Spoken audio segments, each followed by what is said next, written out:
Assalamualaikum warahmatullahi wabarakatuh. Sebelumnya perkenalkan, nama saya Mutiara Madani dengan NIM 2536923 dengan mata kuliah Hukum Perdata. Di sini saya akan menganalisis beberapa kasus tentang hukum perdata. Sebelum lanjut ke analisisnya, saya akan menjelaskan dulu tentang apa itu hukum perdata. Hukum perdata merupakan keseluruhan kaidah hukum yang mengatur hubungan antara seseorang maupun hukum yang bersifat privat. Di Indonesia, hukum perdata bersumber dari kitab-kitab hukum perdata. Undang-Undang Nomor 1 Tahun 1974 tentang perkawinan beserta perubahan dalam Undang-Undang Nomor 16 Tahun 2019, Undang-Undang Nomor 4 Tahun 1996 tentang hak tanggungan, Undang-Undang Nomor 42 Tahun 1999 tentang jaminan fidusia, Undang-Undang Nomor 5 Tahun 1960 tentang pokok-pokok agraria, dan berbagai peraturan perundang-undangan lainnya. Analisis kasusnya menyentuh dimensi berbeda dalam hukum perdata, hukum perkawinan, hukum waris, hukum benda, hukum jaminan, dan hukum perikatan. Setiap kasus dianalisis secara sistematis mencakup fakta dan permasalahan hukum, analisis normatif, kedudukan para pihak, penyelesaian sengketa, dan kesimpulan. Kasus yang pertama ada perkawinan, waris, dan hak milik. Fakta dan permasalahan hukum. Fakta hukumnya, Andi adalah seorang warga negara Indonesia menikah dengan Maria, warga negara asing yang berasal dari Australia. Pada tahun 2005, tanpa membuat perjanjian perkawinan, selama menikah, mereka memperoleh beberapa aset berupa rumah, 2 bidang tanah, kendaraan, tabungan, dan ruko. Pada tahun 2024, Andi meninggal dunia dan meninggalkan Maria dan 3 orang anaknya. Salah satu anak mengklaim bahwa 1 bidang tanah merupakan hibah pribadi dari ayahnya, sehingga tidak boleh dimasukkan ke dalam harta warisan. Yang kedua, hubungan para pihak hukum. Terdapat 3 hubungan hukum dalam kasus ini. Yang pertama, hubungan perkawinan antara Andi dan Maria yang melahirkan harta bersama. Yang kedua, hubungan waris antara Andi sebagai pewaris dengan Maria dan ketiga anaknya sebagai ahli waris. Yang ketiga yaitu hubungan hukum mengenai pembagian harta peninggalan, termasuk sengketa mengenai tanah yang mengklaim sebagai hibah. Yang ketiga, permasalahan hukum. Bagaimana status aset yang diperoleh selama perkawinan, apakah termasuk harta bersama atau harta pribadi? Bagaimana hak waris Maria sebagai WNA dan anak-anak terhadap harta peninggalan? Bagaimana status aset yang belum dibalik namakan? Apakah klaim hibah salah satu anak dapat dibenarkan secara hukum? Analisis hukum perdata. Yang pertama, hukum perkawinan dan harta bersama. Menurut pasal 35 ayat 1 Undang-Undang Perkawinan, semua harta yang diperoleh selama perkawinan menjadi harta bersama apabila tidak ada perjanjian perkawinan. Karena Andi dan Maria tidak membuat perjanjian pernikahan, maka rumah, tanah, kendaraan, tabungan, dan ruko termasuk harta bersama. Namun, terdapat beberapa masalah karena Maria adalah warga negara asing. Berdasarkan pasal 21 ayat 3 Undang-Undang, WNA tidak boleh memiliki hak milik atas tanah di Indonesia. Oleh karena itu, meskipun tanah termasuk harta bersama, Maria hanya dapat memperoleh nilai ekonominya dan tidak dapat memegang hak milik tanah tersebut secara langsung. Yang kedua, hukum waris. Menurut pasal 830 KUH Perdata, pewarisan terjadi karena adanya kematian. Maria dan ketiga anak termasuk ahli waris golongan 1. Sebelum warisan dibagi, terlebih dahulu dilakukan pembagian harta bersama. Setengah menjadi hak Maria sebagai istri dan sisanya menjadi harta waris milik Andi. Bagian warisan tersebut kemudian dibagi kepada Maria dan 3 anak secara merata. Karena Maria adalah warga negara asing, apabila memperoleh bagian berupa tanah hak milik, tanah tersebut harus dialihkan dalam waktu 1 tahun. Yang ketiga, hak milik dan aset belum balik nama. Secara administrasi, tanah yang belum dibalik namakan masih tercatat atas nama pemilik lama. Namun secara hukum material, aset tersebut termasuk harta bersama atau harta warisan. Para ahli waris wajib mengurus proses balik nama melalui BPN agar memperoleh kepastian hukum. Yang keempat ada klaim hibah atas bidang tanah. Menurut pasal 1682 KUH Perdata, hibah atas tanah harus dibuat dengan akta notaris. Jika tidak ada akta notaris, hibah dianggap tidak sah. Oleh karena itu, anak yang mengklaim tanah sebagai hibah wajib membuktikannya dengan akta hibah yang sah. Jika tidak dapat membuktikan, tanah tersebut dapat menjadi bagian dari harta warisan. Analisis kedudukan para pihak. Yang pertama, pihak yang terlibat dalam kasus ada Andi sebagai pewaris, Maria sebagai istri sah dan ahli waris, 3 anak sebagai ahli waris golongan 1, salah satu anak yang mengajukan klaim hibah. Yang kedua, hak masing-masing pihak. Maria berhak atas setengah harta bersama, bagian warisan dari sisa harta peninggalan Andi. Ketiga anak berhak atas bagian warisan yang dibagi secara merata. Anak yang mengklaim hibah berhak membuktikan bahwa tanah tersebut benar-benar melalui akta notaris. Yang ketiga, kewajiban masing-masing pihak. Maria wajib mengalihkan hak atas tanah yang diperolehnya dalam waktu 1 tahun. Semua ahli waris wajib mengurus balik nama aset. Anak yang mengklaim hibah wajib mengajukan bukti hukum yang sah. Yang keempat, kedudukan hukum masing-masing pihak. Maria tetap menjadi ahli waris golongan 1, tetapi haknya terdapat tanah dibatasi karena statusnya sebagai warga negara asing. Ketiga anak memiliki kedudukan yang lebih kuat karena mereka adalah warga negara Indonesia dan dapat menerima seluruh jenis harta warisan, termasuk tanah hak milik. Yang kelima, pihak yang memiliki kedudukan hukum paling kuat. Ketiga anak memiliki posisi hukum paling kuat karena memiliki golongan 1 ahli waris, tidak memiliki hambatan kewarganegaraan, dapat menerima seluruh jenis harta warisan. Analisis penyelesaian sengketa. Bentuk penyelesaian sengketa hukum yang dapat ditempuh yaitu yang pertama, musyawarah keluarga dan mediasi, gugatan perdata ke pengadilan negeri, permohonan penetapan ahli waris. Yang kedua, dasar hukum yang digunakan. Pasal 35 dan 36 Undang-Undang Perkawinan, pasal 830 dan 852A KUH Perdata, pasal 21 dan 26 UU PA, pasal 1682 KUH Perdata, PP nomor 24 tahun 1997. Akibat hukum yang mungkin timbul yaitu jika hibah tidak terbukti, tanah menjadi bagian warisan. Jika Maria tidak mengalihkan tanah dalam 1 tahun, hak tanah akan dapat dihapus. Aset yang belum dibalik namakan tetap menjadi harta warisan, tetapi perlu diselesaikan administrasinya. Yang keempat, pendapat hukum. Penyelesaian terbaik adalah melalui musyawarah keluarga dan bantuan notaris. Cara ini lebih cepat, hemat biaya, dan dapat menjaga hubungan keluarga tetap baik. Kesimpulannya yaitu, kesimpulan hasil analisis, seluruh aset yang diperoleh selama perkawinan merupakan harta bersama. Maria memperoleh setengah harta bersama, sedangkan sisanya menjadi warisan yang dibagikan kepada Maria dan ketiga anaknya. Klaim hibah tidak dapat diterima jika tidak ada akta notaris. Pihak yang paling berhak memperoleh perlindungan hukum yaitu adalah ketiga anak kandung Andi.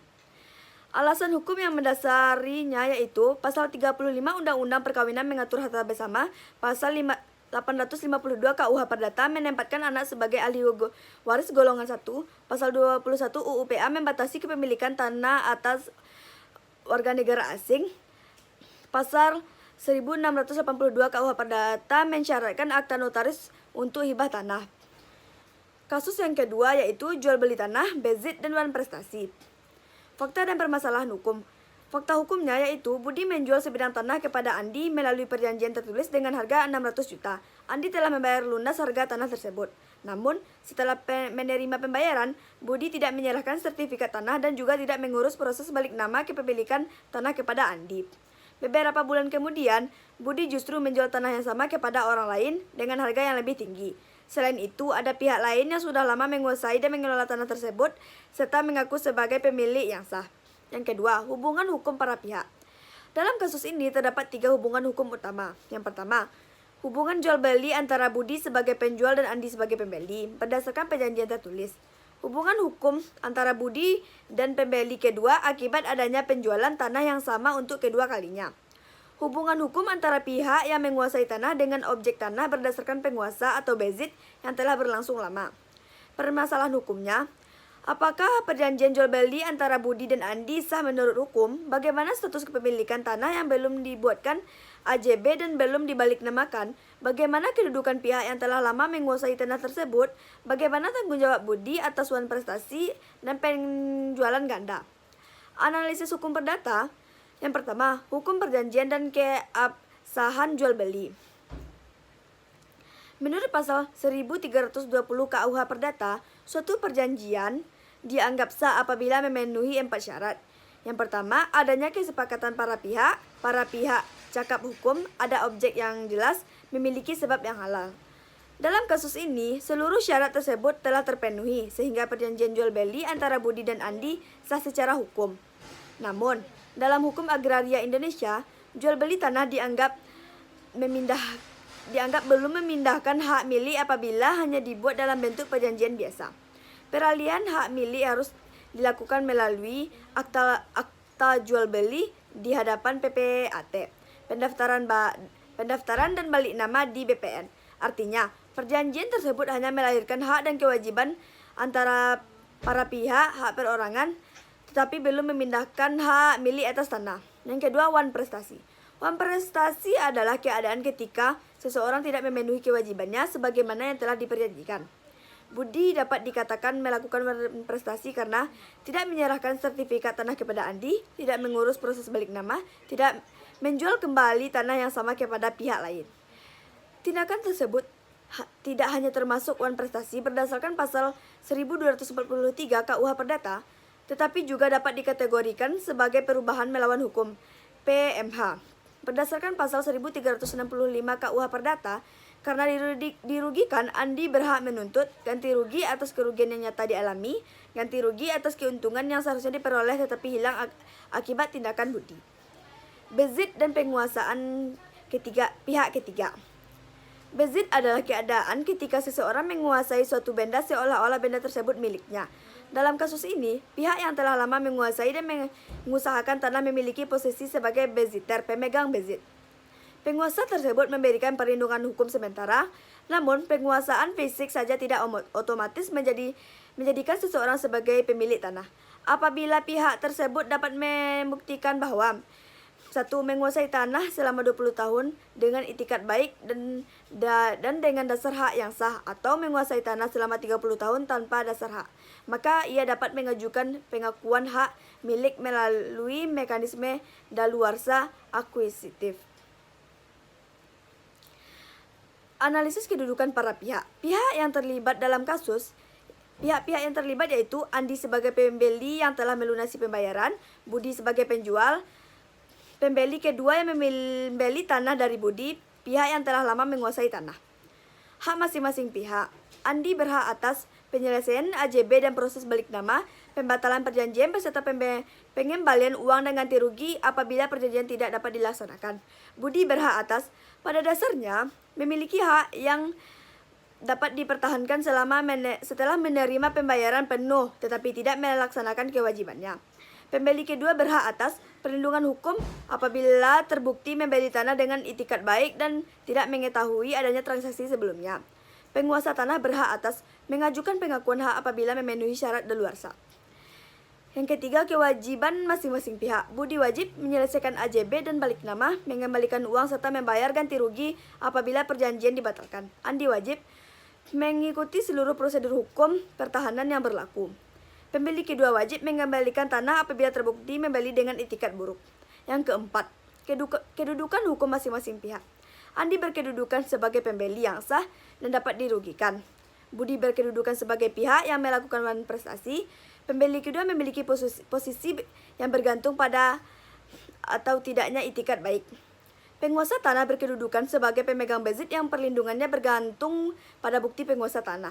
Yang kelima, pihak yang memiliki kedudukan hukum yang paling kuat. Andi memiliki kedudukan hukum yang paling kuat karena memiliki perjanjian tertulis yang sah, telah melunasi seluruh pembayaran, menjadi pihak yang dirugikan akibat tindakan Budi. Namun, untuk memperoleh hak milik secara penuh, Andi tetap harus menyelesaikan proses AJB dan pendaftaran tanah.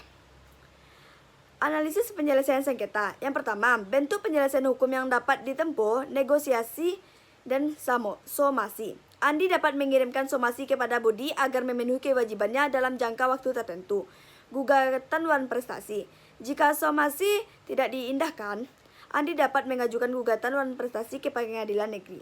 Laporan pidana. Penjualan ganda dapat dilaporkan sebagai dugaan penipuan atau penggelapan. Gugatan oleh penguasa tanah. Pihak yang menguasai tanah dapat mengajukan gugatan penguatan hak apabila memenuhi syarat daluarsa. Yang kedua, dasar hukum yang digunakan. Pasal 1320 KUH Perdata tentang syarat sah perjanjian. Pasal 1243 dan 1267 KUH Perdata tentang wan prestasi. Pasal 1246 KUH Perdata tentang ganti rugi. Pasal 1365 KUH Perdata tentang PMH. Pasal 1977 dan 1963 KUH Perdata tentang bezit dan daluarsa. PP nomor 24 tahun 1997 tentang pendaftaran tanah. Akibat hukum yang mungkin timbul yaitu Budi dapat diwajibkan menyelesaikan AJB dengan balik nama, Budi dapat diwajibkan membayar ganti rugi, jual beli dengan membeli kedua dapat dibatalkan apabila terbukti tidak beritikat baik. Penguasa tanah dapat diakui sebagai pemilik apabila memenuhi syarat daluarsa. Yang keempat, pendapat hukum. Penyelesaian yang paling tepat adalah mengajukan gugatan wanita prestasi Budi. Alasannya, Andi memiliki bukti pembayaran lunas, ada perjanjian tertulis yang sah, Budi jelas tidak melaksanakan kewajibannya. Selain itu, status penguasaan tanah oleh pihak ketiga juga harus diperiksa terlebih dahulu untuk memastikan apakah syarat daluarsa telah terpenuhi atau belum. Apabila syarat daluarsa tidak terpenuhi, maka peluang Andi untuk memenangkan sengketa sangat besar. Kesimpulannya, yaitu kesimpulan hasil analisis. Perjanjian jual beli antara Budi dan Andi sah menurut hukum perikatan karena memenuhi syarat pasal 1320 KUH Perdata. Namun hak milik atas tanah belum berpindah karena belum dilakukan AJB dan pendaftaran tanah. Budi telah melakukan wan prestasi karena tidak menyerahkan sertifikat, tidak mengurus balik nama, menjual kembali tanah yang sama kepada pihak lain. Sedangkan klaim pihak yang menguasai tanah harus dibuktikan melalui ketentuan mengenai bezit dan daluarsa. Pihak yang paling memperoleh perlindungan hukum, Andi adalah pihak yang paling memperoleh perlindungan hukum karena telah memenuhi kewajibannya dengan membayar lunas, bertindak dengan itikat baik, mengalami kerugian akibat tindakan Budi. Alasan hukum yang mendasari yaitu pasal 1338 KUH Perdata menyatakan bahwa perjanjian yang sah berlaku sebagai undang-undang bagi para pihak. Pasal 1243 dan 1267 KUH Perdata memberikan hak kepada Andi untuk menuntut pemenuhan perjanjian dan ganti rugi. Asas itikat baik dalam pasal 1338 ayat 3 KUH Perdata memberikan perlindungan kepada pihak yang telah melaksanakan kewajibannya dengan benar. Kasus yang ketiga, yaitu Badan Hukum, Jaminan, dan Utang Piutang. Fakta dan permasalahan hukum. Yang pertama, fakta hukum. PT Maju Bersama merupakan perusahaan yang bergerak di bidang perdagangan bahan bangunan. Perusahaan ini memperoleh pinjaman dari Bank Nusantara sebesar 5 miliar. Sebagai jaminan atas pinjaman tersebut, PT Maju Bersama memberikan hak tanggungan atas tanah dan bangunan perusahaan, hipotek atas kapal milik bersama, fidusia atas kendaraan operasional perusahaan. Di sisi lain, Direktur Utama PT Maju Bersama juga memiliki utang pribadi kepada rekannya sebesar 500 juta. Dengan menjaminkan perhiasan emas melalui gadai. Pada tahun 2025, PT Maju Bersama mengalami kerugian besar sehingga tidak mampu membayar seluruh kewajibannya. Yang kedua, hubungan hukum para pihak. Terdapat dua hubungan hukum yang berbeda dalam kasus ini. Yang pertama, hubungan antara PT Maju Bersama sebagai debitur dengan Bank Nusantara sebagai kreditur yang dijamin dengan hak tanggungan, hipotek, dan fidusia. Yang kedua, hubungan pribadi antara Direktur Utama dengan rekannya terkait pinjaman pribadi yang dijamin dengan gadai perhiasan emas. Kedua hubungan hukum tersebut terpisah karena harta perusahaan dan harta pribadi Direktur merupakan dua kekayaan yang berbeda. Permasalahan hukum. Bagaimana pelaksanaan eksekusi masing-masing jaminan kebendaan, bagaimana urutan prioritas para kreditur, sampai sejauh mana PT Maju Bersama bertanggung jawab atas utangnya, apakah Direktur Utama ikut bertanggung jawab atas utang perusahaan. Analisis hukum perdata. Yang pertama, badan hukum dan prinsip tanggung jawab terbatas. PT Maju Bersama merupakan badan hukum yang diatur dalam Undang-Undang Perseorangan Terbatas. Sebagai badan hukum, PT memiliki kekayaan sendiri yang terpisah dari kekayaan pribadi pemegang saham maupun direksi. Prinsip ini dikenal sebagai limited liability, tanggung jawab terbatas. Yang berarti pemegang saham hanya bertanggung jawab sebesar modal yang disetorkannya. Namun dalam kondisi tertentu, dapat diterapkan doktrin piercing the corporate veil, yaitu ketika direksi menggunakan perusahaan untuk kepentingan pribadi atau melakukan kesalahan yang merugikan perusahaan. Dalam kondisi tertentu, direksi dapat dimintai pertanggungjawaban secara pribadi. Yang kedua, hak tanggungan. Hak tanggungan adalah jaminan kebendaan atas benda dan bangunan. Dalam kasus ini, Bank Nusantara memiliki hak tanggungan atas tanah dan bangunan milik PT Maju Bersama. Keuntungan bagi bank adalah adanya hak preferen, yaitu hak untuk didahulukan dalam pelunasan utang dibanding kreditur lain. Eksekusi hak tanggungan dapat dilakukan melalui parate eksekusi, lelang melalui KPKNL, gugatan ke pengadilan. Yang ketiga, ada hipotek atas kapal. Hipotek merupakan jaminan kebendaan yang dapat dibebankan kepada kapal yang telah terdaftar. Kapal milik PT Maju Bersama dijaminkan kepada Bank Nusantara, maka bank memiliki hak untuk memperoleh pelunasan terlebih dahulu dari hasil penjualan kapal tersebut. Pelaksanaan eksekusi biasanya dilakukan melalui lelang. Yang keempat, jaminan fidusia atas kendaraan. Fidusia adalah jaminan atas benda bergerak yang tetap berada dalam penguasaan debitur. Dalam kasus ini, kendaraan operasional perusahaan dijadikan fidusia menurut Undang-Undang Fidusia dan putusan Mahkamah Konstitusi nomor 18 PUU 2019, kreditur tidak boleh menarik objek fidusia secara sepihak apabila debitur menolak atau keberatan. Apabila terjadi sengketa, proses eksekusi melalui mekanisme hukum yang sesuai. Walaupun demikian, Bank Nusantara tetap memiliki hak preferen sebagai penerima fidusia. Yang kelima, gadai atas perhiasan emas. Gadai adalah jaminan atas benda bergerak yang diserahkan langsung kepada kreditur. Dalam kasus ini, direktur utama menyerahkan perhiasan emas kepada rekannya sebagai jaminan utang pribadi. Jika direktur utama gagal membayar utangnya, rekannya berhak menjual perhiasan tersebut untuk melunasi piutang pasal 1155 KUH Perdata. Karena utangnya bersifat pribadi, maka tidak ada kaitannya dengan utang PT Maju Bersama kepada Bank Nusantara. Analisis kedudukan para pihak. Pihak yang terlibat dalam kasus yang pertama yaitu PT Maju Bersama sebagai debitur utama, Bank Nusantara sebagai kreditur utama, Direktur Utama PT Maju Bersama, rekan direktur sebagai kreditur pribadi. Hak yang kedua, hak masing-masing pihak. Bank Nusantara berhak mengeksekusi seluruh objek jaminan didahulukan dalam pelunasan utang. PT Maju Bersama berhak mendapatkan sisa hasil penjualan aset seluruh utang dilunasi. Direktur utama berhak menerima hak sisa hasil penjualan perhiasan apabila ada kelebihan setelah utang lunas. Rekan direktur berhak menjual perhiasan yang digadaikan jika utang tidak dibayarkan.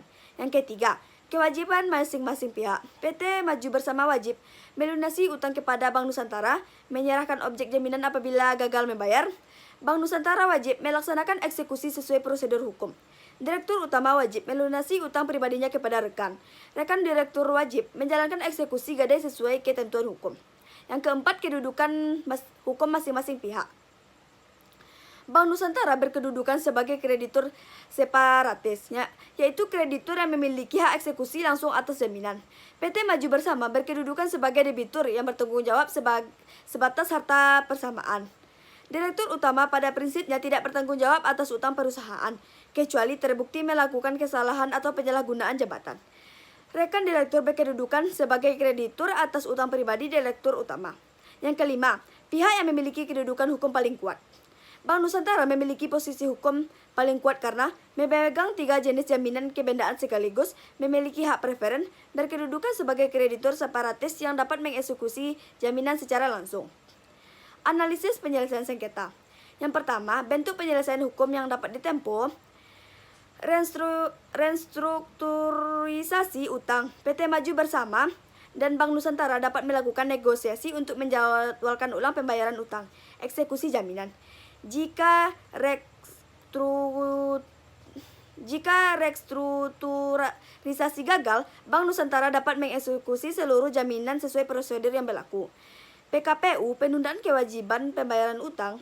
PT dapat mengajukan PKPU agar memperoleh kesempatan menyusun rencana pembayaran kepada pihak kreditur. Kepailitan. Jika PKPU gagal dan syarat kepailitan terpenuhi, dapat diajukan permohonan pailit ke pengadilan niaga. Eksekusi gadai. Rekan direktur dapat menjual perhiasan emas secara terpisah karena berkaitan dengan utang pribadi direktur utama.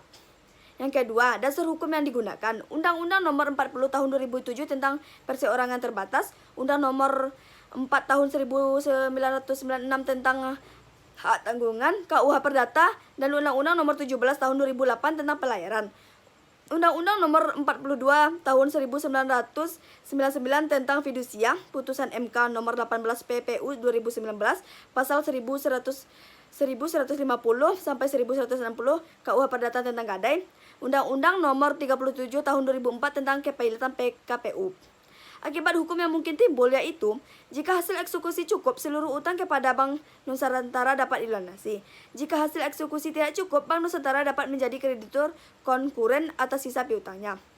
Jika terbukti ada kesalahan atau kelalaian direksi, direktur utama dapat dimintai tanggung jawab pribadi. Rekan direktur tetap dapat mengeksekusi gadai karena berkaitan dengan utang pribadi.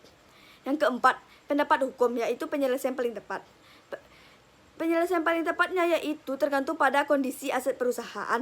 Jika nilai aset masih cukup untuk melunasi utang, maka eksekusi jaminan merupakan langkah yang paling cepat dan efektif. Namun apabila aset tidak mencukupi dan terdapat banyak kreditur, maka PKPU menjadi pilihan yang lebih baik karena memberikan kesempatan kepada perusahaan untuk melakukan rekonstruksi utang sebelum masuk ke proses kepailitan. Kepailitan sebaliknya menjadi pilihan terakhir apabila seluruh upaya penyelamatan perusahaan gagal. Kesimpulannya yaitu, yang pertama kesimpulan hasil analisis. PT Maju Bersama sebagai badan hukum bertanggung jawab atas utangnya hanya sebatas harta perusahaan. Bank Nusantara memiliki hak paling kuat karena memegang 3 jenis jaminan. Kebendaan yang memberikan hak preferen dalam pelunasan utang. Direktur utama hanya bertanggung jawab atas utang pribadinya kepada rekannya, kecuali terbukti melakukan kesalahan atau penyalahgunaan jabatan yang merugikan perusahaan. Jika aset perusahaan tidak cukup untuk melunasi seluruh hutang, maka mekanisme PKPU atau kepailitan dapat digunakan untuk menyelesaikan sengketa secara adil. Pihak yang paling berhak memperoleh perlindungan hukum, yaitu Bank Nusantara, merupakan pihak yang paling berhak memperoleh perlindungan hukum karena telah memberikan kredit dengan jaminan yang sah dan memperoleh perlindungan melalui berbagai peraturan jaminan hukum. Alasan hukum yang mendasari yaitu Bank Nusantara merupakan kreditur separatis yang memiliki hak preferen. Undang-Undang Hak Tanggungan memberikan hak eksekusi atas tanah dan bangunan. Undang-Undang Fidusia memberikan hak preferen atas objek fidusia. Hipotek memberikan hak didahulukan atas hasil penjualan kapal.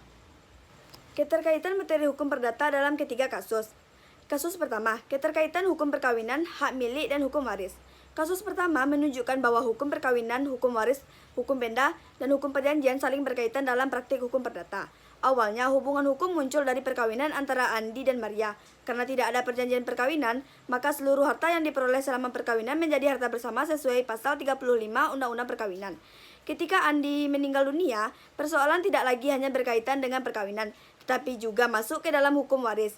Pada tahap ini, perlu ditentukan terlebih dahulu harta mana yang menjadi bagian Maria sebagai harta bersama, dan harta mana yang menjadi warisan yang akan dibagikan kepada para ahli waris. Selain itu, muncul juga persoalan mengenai klaim hibah atas tanah. Dalam hal ini, hukum perjanjian berperan untuk menentukan apakah hibah tersebut sah atau tidak berdasarkan syarat yang ditentukan oleh KUH Perdata. Dari kasus ini, terlihat bahwa satu peristiwa hukum dapat melibatkan beberapa cabang hukum perdata sekaligus, yaitu hukum perkawinan sebagai dasar terbentuknya harta bersama, hukum waris sebagai dasar pembagian harta setelah kematian, hukum benda untuk menentukan objek yang dapat diwariskan, hukum perjanjian untuk menilai keabsahan hibah. Kasus yang kedua, perbedaan antara hukum perikatan dan hak kebendaan. Kasus kedua ini menjelaskan perbedaan penting antara hak yang lahir dari perjanjian dan hak yang lahir dari kepemilikan benda.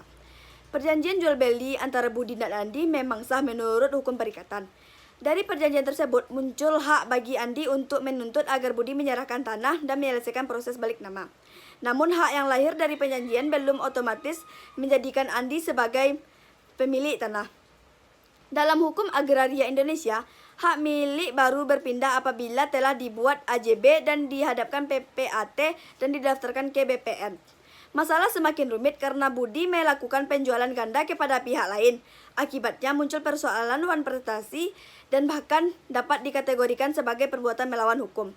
Selain itu, adanya pihak yang telah lama menguasai tanah memperkenalkan konsep bezit. Penguasaan yang berlangsung lama dapat memberikan perlindungan hukum tertentu, dan dalam keadaan tertentu dapat berkembang menjadi hak milik melalui daluarsa. Kasus ini mengajarkan bahwa hak yang lahir dari perjanjian berbeda dengan hak milik atas benda. Perjanjian jual beli saja belum cukup untuk memindahkan hak milik tanah. Prosedur AJB dan pendaftaran tanah tetap harus dipenuhi agar hak milik berpindah secara sah. Kasus yang ketiga, hukum perikatan sebagai dasar hukum jaminan.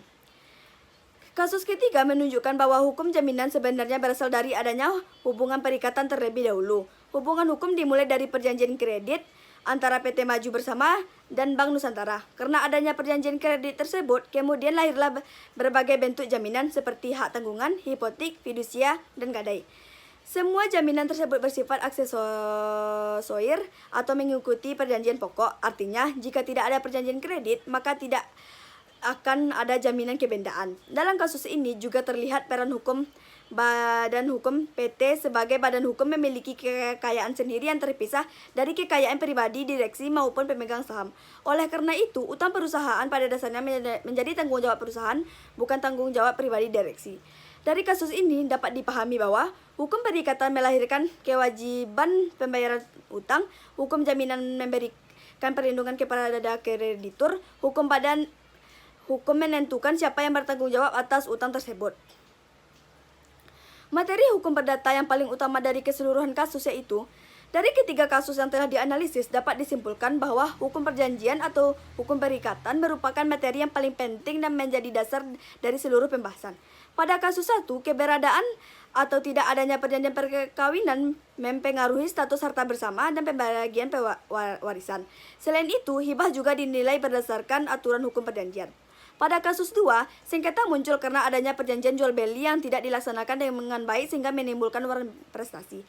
Pada kasus 3, seluruh hubungan hukum berawal dari perjanjian kredit yang kemudian melahirkan berbagai bentuk jaminan kebendaan. Dengan kata lain, hampir seluruh permasalahan dalam ketiga kasus bermula dari adanya hubungan perjanjian yang menciptakan hak dan kewajiban dari para pihak.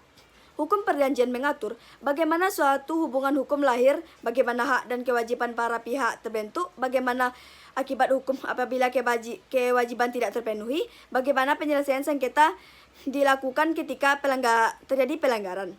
Karena itu, pemahaman mengenai hukum perjanjian sangat penting bagi mahasiswa hukum, terutama terkait syarat sah perjanjian pasal 1320 KUH Perdata, asas itikat baik pasal 1338 ayat 3 KUH Perdata, wan prestasi pasal 1243 dan 1267 KUH Perdata, perbuatan melawan hukum pasal 1365 KUH Perdata.